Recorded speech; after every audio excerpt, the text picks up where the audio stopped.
All right. So, welcome to our weekly all team tactical. We're going to use this time to sync up on work going on around the org, eliminate blockers, and prioritize our work for the next week. In case you're wondering why we're here to help purpose driven communities use Web3 tooling to generate revenue and engagement. On the lag metric side, we had a bump on the transaction volume. So we're at 583.67, which I think is pretty much like plus 500, or actually, I think it's probably like more plus 520 from last week. On the lead metric side, we have 3 weekly transacting users, 0 new users, and 11 communities deployed. On team-wide announcements, don't forget to use the what did you ship when you ship something for BCard. In fact, Winverse, I somewhat wonder if you forgot to write it down last week that you did the recording. So just double check, take a look, and ensure that you're always um, using that channel, because that's how we make sure that you're able to get compensated. We do have some standard bounties as well, but we can just, yeah, if there's something else you want to do that's not on the standard bounties, feel free. Any and all contribution is appreciated. From a milestone perspective, creating revenue and engagement, we have 10 weekly transacting users. So we did have some support. We had some open bugs. Honestly, some of them are small. And so hopefully I can get them done, but I'm going to prioritize getting the voting on the Black Flag site. But if I get a couple minutes, I'll do these other ones too. Can I help Yeah. with that? Oh, you want to do some bug fixing? How are you gonna? Yeah. I mean, are you a developer? No, I'm not. Okay, that could be difficult, but we can find you something else to do if you like. Can I look at the bugs? Yeah, absolutely. Okay. So I mean, if you can verify the bugs, that's still valuable. And if you look into the support chat, there's a couple things there um, that there was some issues with. So um, the one with Homie, I figured out, but submitting a vote and ended up on the something went wrong page. But when he went back, the vote had been submitted. So maybe just try voting in your BCard app and seeing if it does the same thing as you, as the user. That would be really helpful to me, because I tried voting on multiple different accounts and it worked as expected. So I couldn't reproduce the bug. So if you're able to reproduce it, that would be really helpful. Okay. All right, thanks for that. Um, there was a user who had an issue that I did fix. So um, that's a good thing. That we're able to help them. Basically, they said that they didn't know where these funds were coming in from, and it was a legitimate transfer to them, but we just kind of didn't show all the information that they needed in the BCard app. So what we really need to do is make is kind of beef up that transaction screen so that when you see a transaction, you get all the info that we're getting. And we had not done that yet because of just like lack of space. But we'd always been like, hey, what if you like click on a transaction? Oop, I just dropped my mouse off of my thing. What if you click on a transaction and it just shows you like the full transaction info? So just like a quick and dirty little modal. So we'll try to do that. And we honestly wanted to do that for a while. It's just been in the backlog. So now we have a reason to do it. On the community pages side, we now have access. We now have access to an on ramp via Bridge. And Bridge is a massive company that is also owned by Stripe. But they did allow us to use our Panama Foundation, which is nice. On the other hand, we have Braille, which is like a smaller company and honestly way more open to working with us as well, or not open to working with us, but they have no fee on-ramp transfers, which I'm not sure if it's true for Bridge. Anyways, I started the KYB process with Braille as well, and we'll just kind of decide where to go after we have access to both.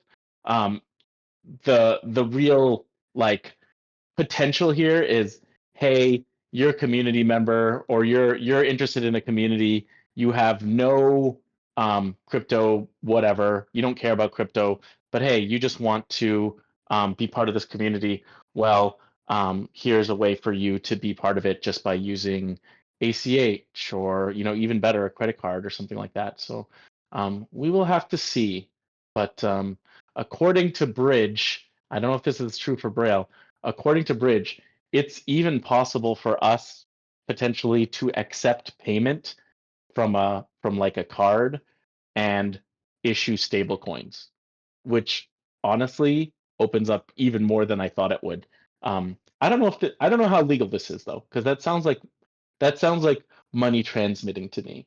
Anyways, all this to say that we're aiming to make it easy to on ramp money onto our crypto tools so that people can be engaged, and we really want to make sure that we're doing all this on the legal. You know, we're a volunteer shop. We don't want to do anything illegal because that's honestly just going to cause us a ton of headaches and risk anyway. So we shall see. But if it is really possible for us to use a credit card, that's even going to be way easier than ACH. So yeah, that's just something to think about. Next up for me is voting, which I wanted to work on today. Basically, Tom has a bunch of this stuff in the app already for voting. And what I was going to do is just copy and paste it. It's not going to work just from copying and pasting it, but it's a start for me. And then we can see if we can get people voting using that, using the Black Flag Collective um, site. So that will be interesting. All right. In-app voting and endowment fund. The August vote is up. Please vote. Actually, let me go ahead and drop that link into the, where is it? Our snapshot space. Drop that link into the chat. Um, please vote. The more voting we get, the better it is. And you can vote in your wallets that hold bank. You can vote from your BCard wallets. I feel like everyone here in their BCard wallet will have gotten some Black Flag token. But if you have bank, if you have Black Flag token, all of those add to your voting power here. And soon having like nounish kind of stuff will happen as well. So take a look and vote if you can, and we shall see where we go from here. All right. Um, the nouns prop, I was ghosted by our main stakeholder so far, which is not great. Basically, the way nouns is operating right now is that there is a really big contingent called the break even movement. And one of them had originally reached out to me because they liked our candidate. Or I reached out to them, sent them our candidate, and they were like, oh, this is great. This is exactly in line with what we want. But since then, it looks like they've been pretty inactive. So I guess Nouns is having similar issues to other DAOs. And yeah, I think it's unfortunate. I'm gonna try to get the proposal on chain anyways. I did get a couple people just from like having presented a couple Nounish people who hold Nouns to be like, yeah, I'll help you get it on chain. We may get defeated horribly um without the backing of the break even movement, but it is what it is. I'd rather get it up there on chain, and we'll see where we go from there. Does that make sense? Actually, just as a gut check, does that make sense, to everyone? Yeah, and what's the break even movement? That's just a movement within nouns to uh cut losses or something, or what are they doing? Basically, there is a movement within the Nouns DAO that says like, hey, we spent our treasury on a ton of stuff. We don't get a lot of value back from that. In some cases, people just take the money and run. In some cases, people say they're going to do something but don't do it, but they're still around in the community. And so there's just uh, they've just been buying up a lot of nouns. I think there's like three people who are like let's just say noun whales that have a lot of sway, Mhm. and they're just trying. I mean, a lot of the similar stuff that we're trying to do with Bankless DAO, and it's kind of like last throws, let's call it. Um, and we were just trying to like tighten everything up because it was a little bit out of control. I think they're trying to do the same thing. Mm-hmm. Okay. So it's kind of a thankless position. So I understand why someone might take a step back from it, having done the same thing myself. But yeah, I do think that one of the main reasons we were able to push it as far as we have so far is because I thought that that break even movement was behind us. But if they're not, then chances are it's not going to pass. So we'll see. Okay. Yeah. So we have 10 high quality communities. Historical accounting. How's this going, Arkisti?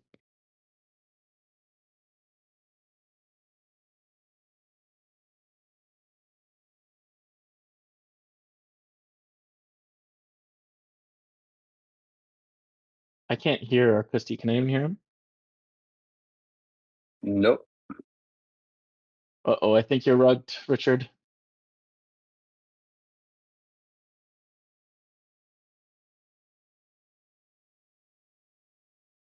Oh, he left. Okay. Hopefully he will come back.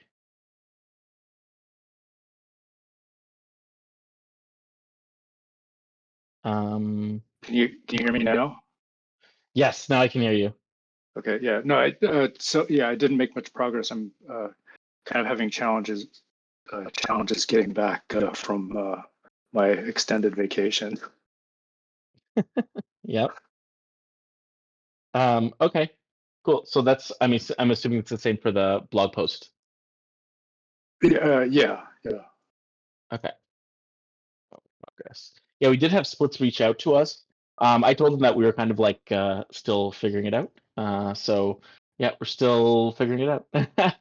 But I did mention that we have some on-ramping. I do think that like using that Black Flag Collective site to pull a bunch of different things together could be interesting, and Splits could be one of those things, right? But it's not clear to me yet what kinds of features we might need. So we shall see. All right. Past perspective. Pop this open. Okay, so tracing a login hang for homie. I think this is done, but I'm going to say, I'm just going to poke Tom here and see if it gets it. All right. And community pages milestone 1. Next up is for snapshot voting. So I'm going to do that. And then I'm going to create the chatter widget. So I'm hoping that I get the snapshot voting done today. Knocking on wood here because I'm not quite sure, but we shall see. Definitely, I'll at least try it today. Make it easy to get tokens to contributors. This last part is historical accounting. Black Flag Endowment Fund. We do have the proposal to Nouns DAO. We did add, well, we'll put add Braille / bridge on ramping. I think I could probably put this with the community pages. I could probably merge those two things. And then using tokens to increase contribution at a volunteer organization. This is an article. But yeah, that's kind of where we're at right now. Anything else that we're working on that's not on this list? Okay. What did we ship last week? So I held last week's all hands, 2K BCard. I did a bridge onboarding and call for 1K BCard. Does that make sense? Yes. Nice. And I followed up with Braille for 250 BCard. Our Christie entered contributor rewards for the last week for 500 BCard, the last 2 weeks rather. I sent out contributor rewards, put up a new vote for August in real life events, and I tried to log into the Transcard portal for 1K BCard. I did a support chat plus bridge follow up and posted the all hands on votes on social for 500 BCard. And Homie identified a bug for 250 BCard. And then finally, I organized a Black Flag event and a POAP for 30 minutes, 500 BCard. Yes, which in general, if anyone wants to organize a local event for crypto people, for instance, NF Thinker, I guess you found someone who lived close to you with that person. Was it No or what? I can't even remember. It was No, right? Who lives close to you? Yeah, no with a K. He doesn't live close Yeah. to me. He lives in Oxford. And the reason why I said that is because Oxford and Cambridge are rivals. Okay. Both academically and sportingly. They have like Cool. the row competitions and the rugby competitions, and yeah. Nice. We all know Cambridge is better. I'll have to take your word for it. I have no idea. But I mean, saying that, I feel like it triggered something in my brain that Oxford is more posh than Cambridge. Is that true? It does give off, yeah. Oxford is slightly more posh than Cambridge. It's a little bit of a bigger town city. They're both cities. Cambridge is more farmer land, more farmers in And Cambridge for sure. It's also and very posh. So where's the Eton mess from? Do you know what that is? Eton mess is from it's from Eton, I guess. Oh, is I Eton something different? Okay. Eton is Okay. yeah, Eton is a place. But Cambridge and Oxford have both been around for a very long time. I think Cambridge was first, and then Oxford came in with a strong second and overtook Cambridge in terms of academic uh, establishments. But the oldest building I've ever been in Cambridge was Corpus Christi, and I think that was built 100 years before Columbus, Oh wow. 1300s, I believe. Yeah, Wow. yeah, Dang. very old. Yes. Cool. Yeah, someone brought an Eton mess to a potluck this summer, and I was like, oh, okay. And they were like a very posh sounding British person, but every British person sounds kind of posh to me. So No, they're good. Strawberries, whipped cream, and what's the stuff that you meringue, make with meringue? Yeah, meringue. that Yeah, was pretty simple. yeah. I have no idea how to Perfect. make meringue. Anyways, Meringue is simple. Egg whites, whip them, add a tiny bit of sugar, bake them in the oven. Boom. yeah, but you gotta whip them like you really gotta whip. I don't have one of those stand mixers. I should mention that. So No, you that's don't need one of those. Just get a no. whisk, and it's all in the wrist links. I hurt my wrist yesterday, both of them, in fact. We don't want to Went a know. little for the How for in the the world did record. you do that? For the record, it was a punching bag. It was. I Okay. recently got my punching bag back, and I was listening to "Living on a Prayer" and going a little bit hard on it. And Ooh, so yeah, living on a prayer. Nice. it's funny because I was just like, "Oh, why did my wrists hurt?" And I was like, "Oh, that's probably why." Anyways, they're healing. They're healing. Okay, so that's it for the bulk of the meeting. In terms of discussion, I guess what I really wanted to, I mean, I kind of leaving it open, but what I really wanted to discuss in general was just um, like I guess like in general, I've noticed it's mainly me and Tom who are contributing, which is that's cool. Everyone has their own struggles that they're doing. And I guess like part of me was just wondering like, what's it going to take to get people to contribute? Is it just that you guys aren't interested in the things that we're working on? The thing is like, you guys keep coming back to the meeting, which I'm just like, okay, so there's something here that's interesting. And I just wanted to know like, is it working for you guys? Is there something else we can do? Like personally, I'm going to continue working on this regardless. But I just wanted to know, like, you know, how are you guys feeling about it? Is there something we can do to, first of all, increase your participation? Is there something we can do to add more people? I don't know. Just kind of want to leave it open. Does that make sense? Yeah. I guess I'll go first, and as how I've been here the longest. Um, as you guys know, about a year ago, I just took a gigantic step back from crypto. This is pretty much the only crypto project I'm active in, and I'm not, as you mentioned, even active here. So the reason why I keep coming back is because I'm invested in this project, both time wise and monetarily. I want to see it succeed. And I keep kind of dipping my toe back into these meetings with a view to, can I help things get unstuck, but also what can I do to get back into things? I think at the very beginning, I wasn't really sure what my role was here anyway, because I kind of started off doing some UI UX type design things. I did the very first mock-up of what the app would look like, doing card designs and that type of thing. But am I a designer? Definitely not. Am I a finance person? Definitely not. Am I anything that fits in with blockchain? Not really. And Links, you say you still think of me as the connections guy within Web3, but because I've been so inactive uh over the past year, I've kind of lost some of those connections and lost that track a bit. So I guess it's kind of just a good idea to take stake of where I am and then figure out where I can apply myself here moving forward in the future.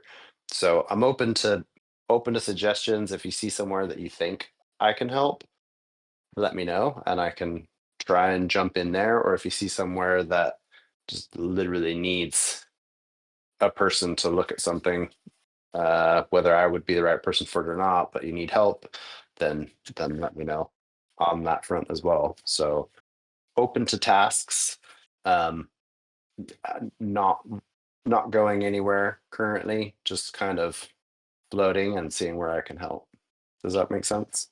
Yeah, absolutely. Yeah, I mean, there's lots of tasks that I could think up, right? But like, I guess that's like also like if I think up a task, if it's not interesting to you, then it's not really a sustainable thing for you to do, right? Like, Yeah, but 'cause I also could, if it's a task that needs to get done and I can do it, whether it's specifically interesting to me or not. I mean, work is work, and I know it's not paid work, but it's things that need to get done for this project to succeed. yeah, yeah, So no, yeah, and I did host that AMA with OMF, and we talked about doing more things like that. So if it's content creation that we want, I can look back into that and try and be more active on that front. But again, open to suggestions wherever you think my talents are best served. I mean, content creation, just like even talking to nonprofits or US based nonprofits or anything like that, or even non-US based nonprofits and communities is interesting, right? It would Hmm. free me up to build a little bit more. But yeah, those kinds of things. Hmm. Yeah. Yeah, Even just I can. yeah, go ahead. I was gonna say I can definitely do some stuff on nonprofits. I wasn't like specifically avoiding it. I just didn't pick up any of that stuff recently because I have had some busy days lately, um, and I actually have a couple busy weeks coming up here. But yes, I can start looking into that a bit more. And it's something that like in general, like we have no urgency on, and I don't want to create urgency that much either right now because I don't think we can really support that urgency. But yeah, I guess like I don't want to digress and get into solutioning. I'm interested in like, is the reason why you haven't been contributing just because you didn't know what to contribute, which I suspect is what Shelby will tell us. But yeah, don't want to put words in your mouth, but Um, sorry. Were you talking still enough to thinker, or did I? Nope, I'm good. You go ahead. Okay. What words were you putting in my mouth, Link? Saying that I didn't know what to contribute?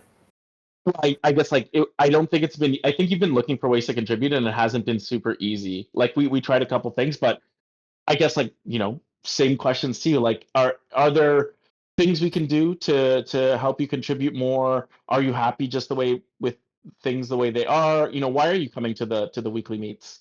So I really Um, come every week to try and learn whatever I can from you guys. That's like really, if that's all that I do, I'm fine with that. But I obviously can contribute whatever you need. Like if you were to say, can you do whatever it is, I do it. So I'm going to change my answer before you asked me if I was a developer and I said no. I'm going to change my answer. So I've been trying, like I've been learning a lot. And I'm just trying to Okay. like see where I can build my portfolio a little more and like just do not stupid stuff. That's not right to say. Do things to learn more. yeah. So like there. Okay. Um, Take a peek here. Cool. so like I definitely can look at a bug. So I'm just trying to, I don't know, but I'll do whatever you need.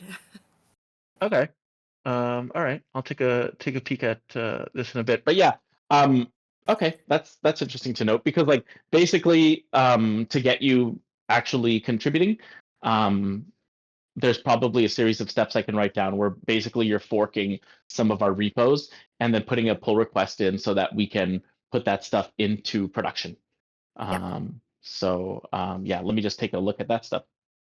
And cool. So like you're just trying to learn and increase your skills in general. That's what you'd like to do. Yeah. But I mean, not to say that I won't do whatever you need in the process Okay, thanks for that. for the project. You know what I mean? Yeah. And what about you, Arcusty? Well, I guess I do have some kind of well-defined tasks that I should be working on. and I kind of have an idea of what I need to do to get those done.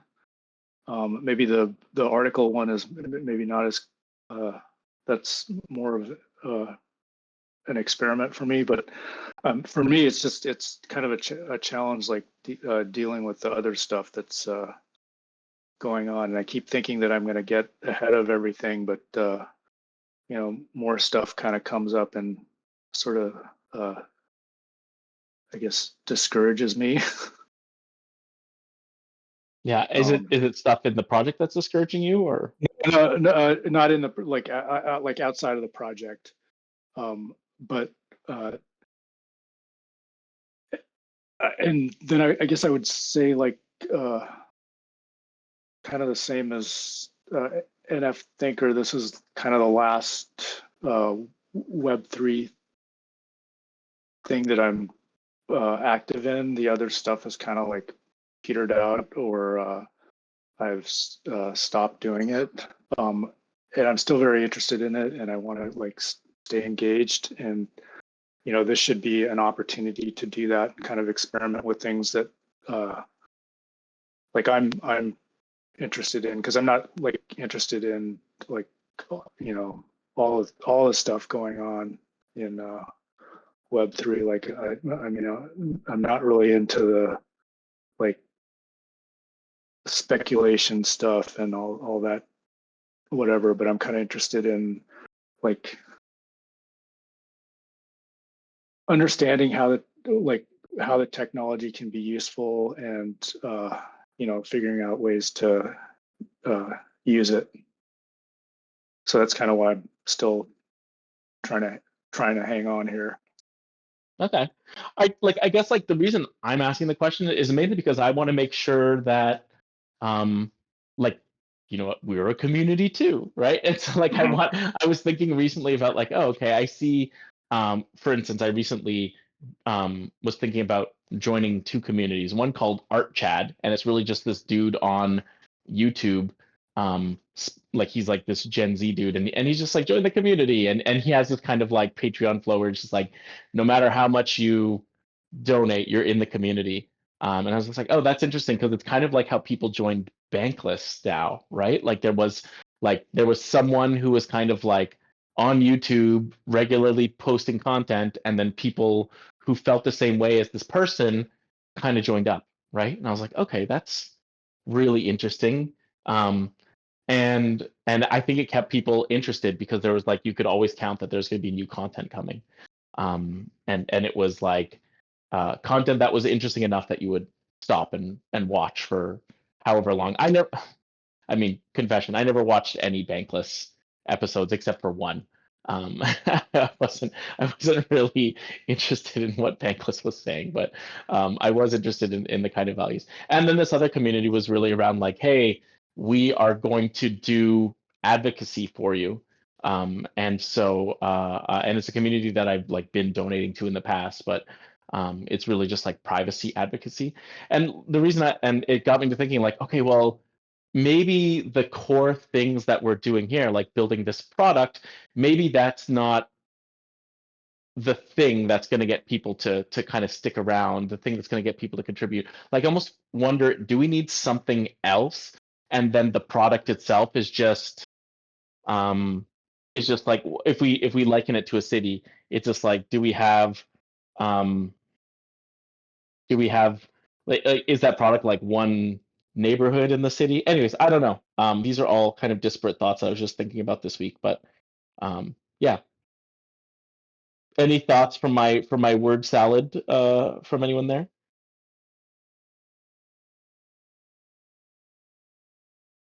Like, what else are you thinking? I don't know. I guess like I wonder if we like in general, to write a software product, you don't need that many people, right? Like you can do a software product with just a couple people. It doesn't need to be anything crazy.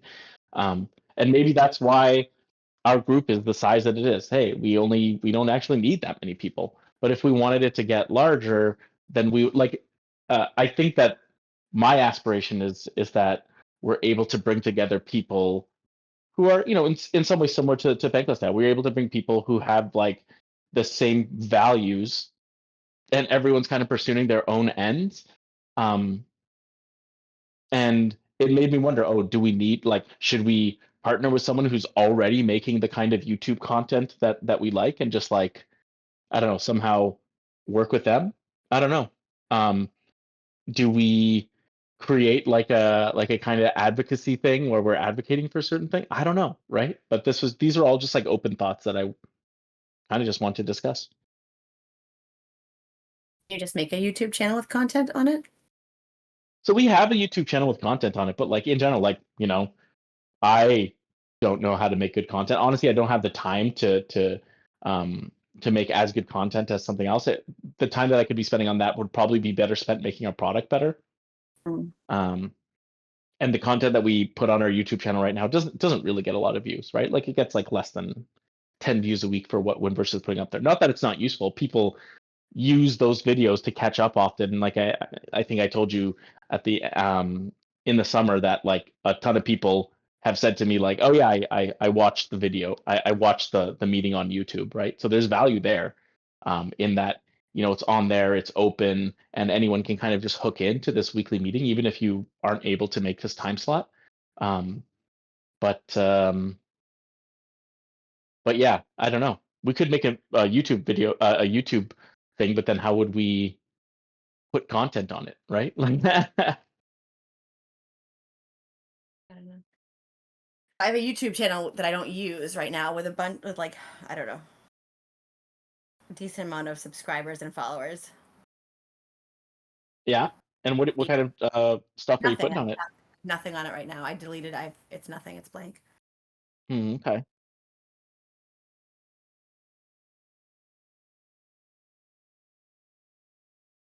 Yeah, I don't know. It's just some thoughts in my head. I don't have like any strong feeling on it right now. It was just something that was like kind of rattling around in my head as we go. Like ultimately, in some ways, like that whole Black Flag Collective is kind of our way towards that. Like something that's a little bit more spreadable. And there are people who are like when they hear in real life, they're like, oh yeah, that's really interesting. Like there was a conversation Farcaster this week where people are like, oh, I had no idea that that's what Black Flag Collective was about. And so it's just like, oh, okay, we could be doing a better job there. But people are holding in real life events all the time. And if there was just like some way to put them together because they have the same vibe or something like that, that would be kind of interesting. Anyway, something to think about. So what is the direct relationship between Black Flag Collective and BCard? So the direct relationship is that BCard is basically like running Black Flag Collective in a lot of ways, right? Like, I mean, in completely ways, right? Like it's an effort that we do as part of BCard, and we're doing it so that we have like a way to test and create these kind of tools for communities. It's like our community zero in a way. And the intent is that like it's a community within a community. Does that make sense? Does that answer your question? Mhm. Yeah, and so Black Flag Collective is responsible for reimbursing events, and the mission of Black Flag Collective is to I don't know off the top of my head, what is the mission for Black Flag Collective? I mean, that's something that we could maybe work on a little bit more, because I don't know if the mission that we have up there is really interesting to people, but like let's look at it here. It's really like I really reduced it down. We're a user run in real life social network of blockchain enthusiasts, and I think that that's honestly not really interesting, right? Hmm. And so it's just like Yeah. here's mission one: real world meetups. We reward people for holding in real life meetups, and just has participation. Like it's very empty right now. There's not a lot that says who we are, and people have kind of asked. Maybe that's something we can do a little bit better. I did start writing a little bit of a manifesto on the side, but um, I, I didn't spend enough time on it to make it worth sharing yet. Okay. But like, yeah, I guess like I struggle with it because on one hand, it's just like if you're doing like an in real life, like if you just want to meet people in real life, that's cool. And I didn't want to like have something too militant where people were like turned off of it. I even feel like using blockchain is like, I was really hesitant to use the word blockchain, but I was just like, well, what really connects us? It's kind of that word blockchain. I didn't really have a good way to write it down. The way that like I have in some of these, like here, so I'll read off some of the stuff I have in like this manifesto scratchpad. Like, we are tired of every decision being made based on profit. We're tired of paying more for less, of working more for less, all in the name of profit. We are tired of sacrificing for a society that won't support us. We are tired of consuming to numb our pain, of working harder for someone else's gain. We believe we can be self-sufficient and part of a community. Just like, like little bits and pieces like this that I didn't really put together. But I was really worried that that would sound like too militant in a way, and I wanted to like be like a little bit more positive and inspiring and that kind of stuff. Anyways, I'll stop for a second there, but does that make sense? Yeah, that definitely makes sense, and I agree that the militant overtones um, can be a little bit distracting and maybe take away from the idea that we want to support and we want to be here. Is there recently we've been talking about humanity and maintaining and preserving human traits in this new AI world. Is that something that we want to build into that as well? Maybe, but some people who meet up in Toronto are using AI to their benefit. Like, there's a person who basically teaches people how to use AI in their podcast. And so it's just like, Yeah, I don't think that pro-humanism is anti-AI. I the the two are slightly different, right? Like, it's how do we yeah, preserve humanity's traits within this new world that we've been given. let me Maybe just I take don't notes here. maybe I don't explain myself well enough. I should probably write about it a bit more. Promoting humanism is not the same as being against AI. Yeah, and so I think that that's interesting, right? Like, that's like, I guess, like, well, the reason why I find it interesting is that there's these kind of like, I feel like society kind of dehumanizes people right now, right? And so Mhm. yeah, promoting humanism I think is really interesting. But what does that mean, promoting humanism? Um,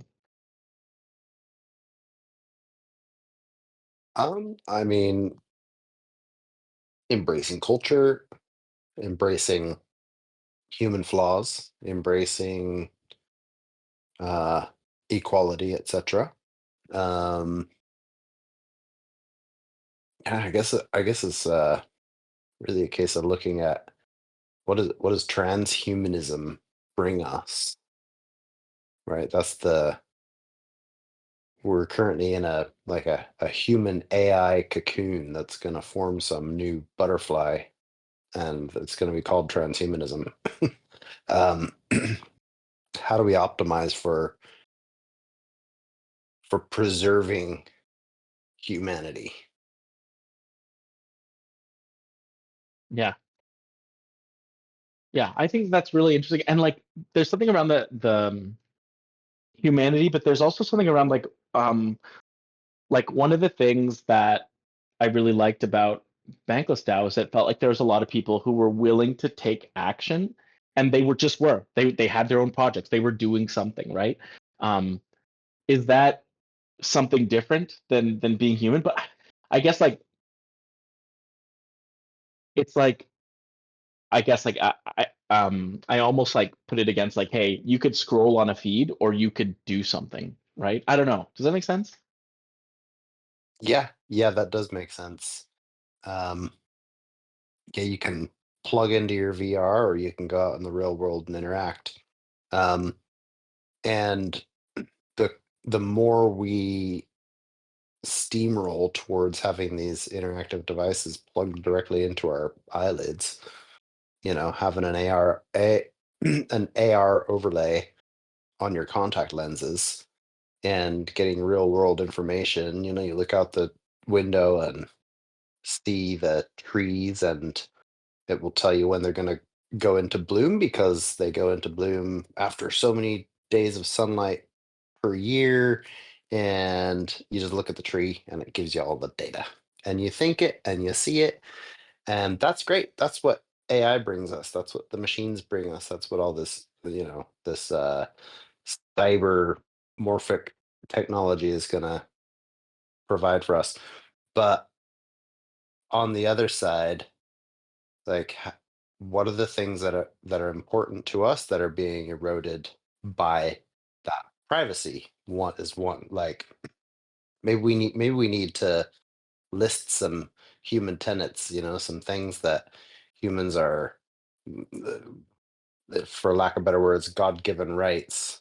Things like privacy, things like freedom of speech, etc. Maybe it's not freedom of speech, but maybe freedom to have ideas and not be like, what happens when Palantir starts to read our dreams?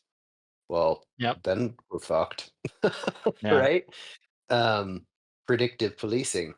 Um, so, and it's not to scare people, because these are things that, people have been discussing for years, and there have been great movies like Minority Report written about them.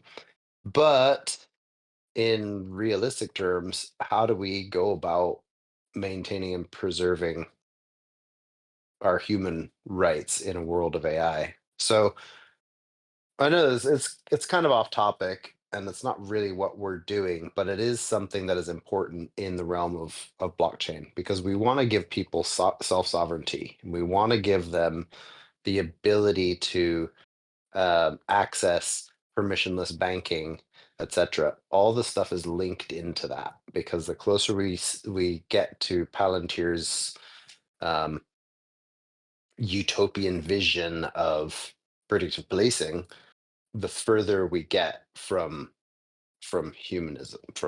humanity. Yeah, and maybe that's something that I just need to read up on more, because there's lots of writing done on humanism. But like the way that I put it there is just that kind of idea in the Declaration of Independence, right? Life, liberty, and the pursuit of happiness. Like, I really feel like if you look at the United States right now, it's not really following that tenet in a way.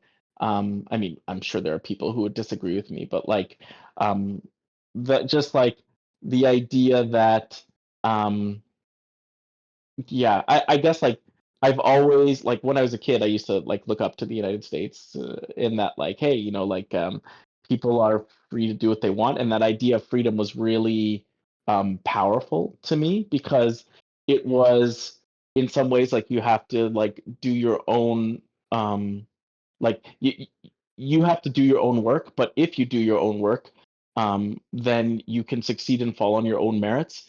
And right now, I feel like it's happening in all of the world, not just the United States, right? But like this idea that like the game is rigged against you, so no matter how hard you work and no matter how smart you are, you can't see to succeed if people don't want you to succeed.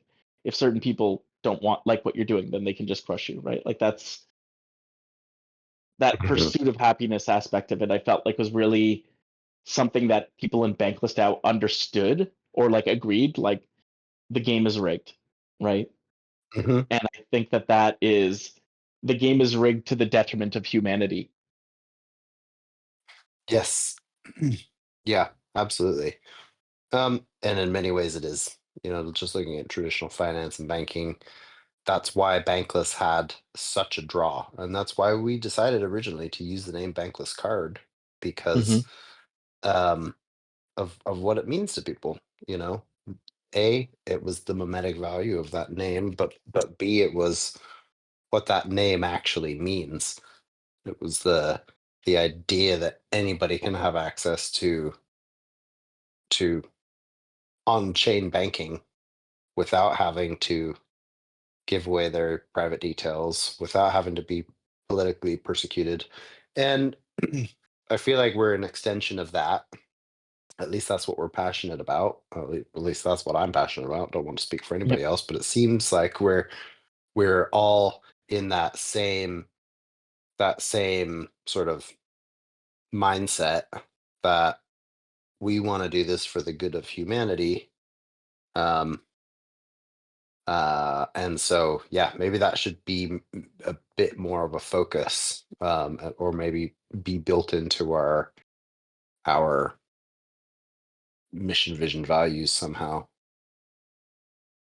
Yeah, I mean, so like, I guess like officially, according to our Panama Foundation, our mission is to bridge the gap between in real life and blockchain. And in some ways, like I think like that in real life thing has never become has never been more important, right? Like I actually think the way for us um to really regain our humanity is to interact with other humans. And yes, you can do that online, but like you can't, like for instance, you can't do it on a Twitter feed in the same way that you can do it in real life, right? Um, Even in this Discord call, which is like, let's say, much higher fidelity than a Twitter feed or a Farcaster feed, um, you still can't get the same kind of experience that you get in real life, right? And um, so that's why I think like in some ways that like that in real life to me it relates to humanity, but it's just you're right that it's probably just one aspect of it. Yeah, and again, this points back to why it's important to be hosting these events and what Black Flag Collective is doing. Um, so yeah, in terms of BCard / Black Flag Collective, um, which I suppose what I always come back to is if we're going to be putting time and effort into something, that something is going to be scaling. And is that something ready to scale? And what is that something? Right. So for example, we're now currently working on BCard and Black Flag Collective. Which one is more ready to scale as a product? Which one can we scale, and which one will we benefit from the most? Yeah, and it's hard to like I guess like one of the things I worry about is setting something up for scale when we haven't figured out if it's actually even valuable to anyone yet. Like I have a nagging feeling that it's valuable, but I'm not quite sure. Like at least so sorry, like I guess to answer your question, I guess like they have similar like levels like they're similar in that question that you asked. I would say like Bcard as a product is more in some ways ready to scale, although we haven't really found the right people to scale it to. And quite frankly, there are some big holes in the scaling that we would probably just fix as we added more communities. If we Mhm. had more people using it, then we'd be more motivated to fix some of those things. Um, like for instance, like why make it easy to add a community right now when we're not adding that many communities, and why make it easier to look at your transactions when we don't have that many transactions, right? So there are a couple Mhm. things like that. And then on the other hand, we have Black Flag Collective, which I think like it's not easy to like the tech is not like we just haven't put enough work into the tech to make it useful to anyone.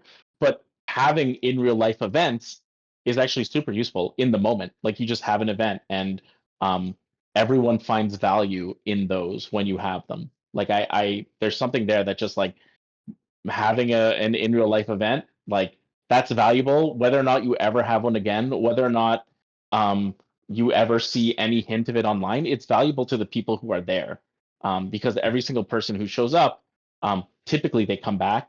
Typically they are interested in meeting up with others. Typically they say things like, "I don't have anyone to talk to about this stuff," right? And I really appreciate that I can speak with it, to speak with you guys about it. So I guess like in that way, I would say that it's almost better for us to scale Black Flag Collective because Mhm. it has value from the very kernel of it. Whereas for Bcard, it takes like a lot more for it to have value. Like we need way more people to for it to have value. Mhm. Yeah. Does that make Yeah. sense? Yeah, absolutely. Maybe scale was the wrong word. Probably better to say focus on. What should we be focusing on? And maybe it kind of sounds like Black Flag Collective is that thing. Um, so that's just helpful for my mindset and to say that out loud. Um, so maybe that's what I will try and focus a bit more on. maybe get a live event going. I've talked about it before. Cambridge would be a good spot for it. It's just a case of actually getting my planning in place and doing it. So it takes me like not very long to do it because, and the reason why is because, well, first of all, I can add you to the Luma so that you're just like using Luma, and then we can potentially, if we run out of free tier, we can just pay for it. But so like it's easy for me because I use Luma for the event planning, and every time I have an event, I just blast it out to people, and then they like people show up, right? Like so that makes it really easy for me because I used to have to like DM everyone, and using Luma, it just sends them a message saying like, "Hey, there's another event happening." Um, Another thing that made it easy for me is just doing it at like pubs and parks because they're essentially free, right? So you show up, it's free, and a lot of pubs have like online booking. So it takes me like literally like 10 minutes to like find a pub and book it for like Friday or something like that. Anyways, all this to say that we can make it easy, and maybe we just need to document making it easier so more people do it. Yeah. Also, it might be worth looking at the Black Flag Collective website. I might Yeah. have some suggestions as to how we can modernize it a bit. Oh my God, I would love that. That would be great. Okay. All right. Yeah, that would definitely be something I could do. Sweet. So I'm gonna have to cut it out early as I have a job interview in about 4 minutes and I need to prep myself. But I just want to say thanks everyone to being here. In general, like the reason I brought up this discussion was really because I want to make this something that's valuable to everyone. I get a lot of value out of it just by working on it, and I think like the days that I'm working on this stuff are the days that I'm in a better mood, especially according to my wife. She says that, and I just want others to feel the same way as I do, and so that's why I'm asking these questions. So just wanted to thank everyone for being here, for being open and honest with your feedback and your discussions, and yeah, your value is in being and not in doing. So I don't want you to feel like I'm trying to pressure you to do anything. But in general, I'm just happy that you guys are here because it helps me push forward. So thanks everyone. Yeah, thank you. Also, happy to have everyone here. I mean, everybody keeps showing back up. That's why I keep showing up. So love y'all lots. Hi, guys. Thanks. Thanks. Bye. Talk to you later.